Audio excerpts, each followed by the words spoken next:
There would be war. There were too many skirmishes along the border, too many traders missing, too many harsh words, too many verbal barbs and insults. And that was before the thing about the massacred younglings had hit the ether waves. There would be war, both sides knew, but even so, the Terrans had sent one last diplomat to the Imperial Court to present a document. Not a surrender or peace offer, but a document of a kind the High Iduala of Nightadon had never heard of before. Tentacles quivered as the High Iduala finished scanning it and started anew for the third time. Treaties? Rules?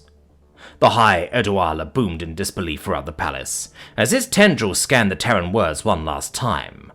Laws? Laws? In warfare?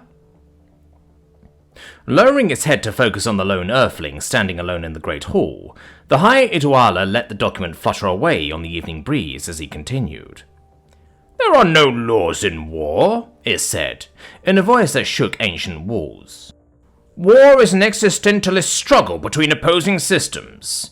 A savage crucible that purifies the strongest by removing the slag and dross. Banning weapons and tactics of being too effective is... May I suggest that you reconsider? Emissary Josh interrupted, as he deftly snatched the fluttering sheet from the air. That before you throw all caution to the wind, you ought to remember who and what Terrans truly are. Not merely what you Xenos believe we are. Josh paused for a second, looking around the shadowy hall only lit by the fluttering of bioluminescent insects, before he took a half step towards the High Iduala on the cold stone floor. Yes, we drink solvent for recreational purposes. Yes, we consume neurotoxin as a minor stimulant. And yes, we use chemical irritants for flavoring our food. But that is just surface-level behavior. It is what you see us doing, not who we once were and can become again.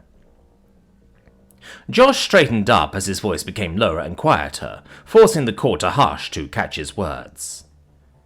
Over the course of human history, we have weaponized sticks, fire, rocks, metal, and when that was not enough, we weaponized chemicals, bacteria, viruses, and even ideas. We decided that it is more efficient to maim our opponents rather than killing them outright. We have turned cities to ash. We have turned fields to deserts. We have raised human nations and shattered human civilizations. We have created wastelands where the soil itself is barren 100 generations later. Yet we never achieve peace. Atrocities breed more atrocities. Another half step. The members of the court pitched up an octave as the diminutive biped closed in on the High Iduala. We have done things to ourselves and others so bad that just learning about it caused the complete collapse of the Wegian Federation, and they never learned even half of it. Josh stopped, just over a step away from the High Iduala. Iron scraped against ancient stones as the High Iduala leaned away from the looming presence of the little mammal. Do you really wish to start their cycle anew? Do you really wish us to start using weapons that we find too gruesome? To unleash our inner beasts once more so we can both find out what new horrors and unfettered humanity can come up with, and let us loose in the galaxy? We do not wish to, but if that is what we must do, we will, Josh said, as he thrusted the document towards the towering alien. A solitary gong sounded in the distance, signaling the setting of the twin suns, as Josh's voice dropped to a mere whisper. The court fell silent.